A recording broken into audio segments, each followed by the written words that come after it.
3月份那批 C6没抢到了啊，这是不用拍大腿了啊，又来货了，并且还不要13万，没有任何套路哦。兄弟们，还记得今年3月份打响车市降价第一炮，降价最厉害的车是什么车吗？没错，就是我旁边的这台雪铁龙的 C6，如今它又回来了啊！3月份的时候啊，嘿，降价9万，网上的段子啊，梗呐，一波接一波啊，什么20万的 C6 老气横秋，13万的 C6 成熟稳重，很多兄弟啊打着飞的啊跑到武汉来抢这个车，有没有没抢到的兄弟们？在弹幕里面扣个1啊！然后呢，抢到的人呢，也有一些很麻烦的事啊，就是它这个降价9万呢，它是一种补贴，当时呢你开票呢还是要按照原价的这个车价去开，交税也是按照开票价去交税的啊。这9万份优惠呢，它是后期再退给你啊，好像还有兄弟没拿到这个退款的，最后呢还在闹来闹去的，具体结果咋样，咱还没去追根问底啊，不是很了解。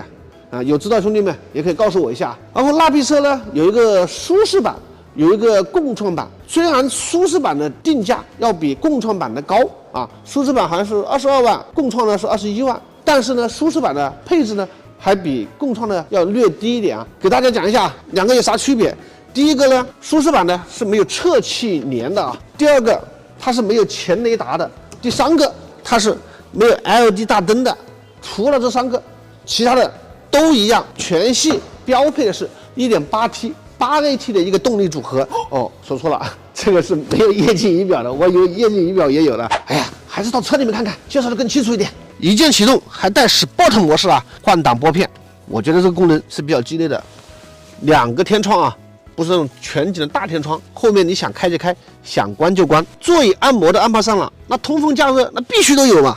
5米的车长，2.9米的轴距。妥妥准 C 级的行政豪华轿车啊！如今13万都不到啊，就是这后排有点拉垮，连个充电口都不给我。哦，在这里啊！上次呢，大家来抢的都是想抢那个共创版的，所以呢，导致这个舒适版呢还是有不少库存。其实呢，在当时只是一个心理上的一个不平衡。同样是优惠9万，我干嘛不去买配置更高点的、价钱更低的共创，而去买价钱更贵、配置更低的舒适版呢？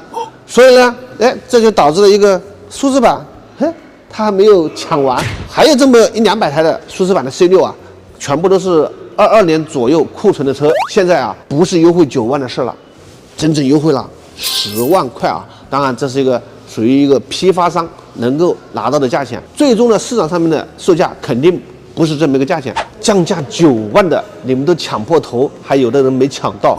如今降价10万了，再不抢，可真没有，只能拍大腿喽。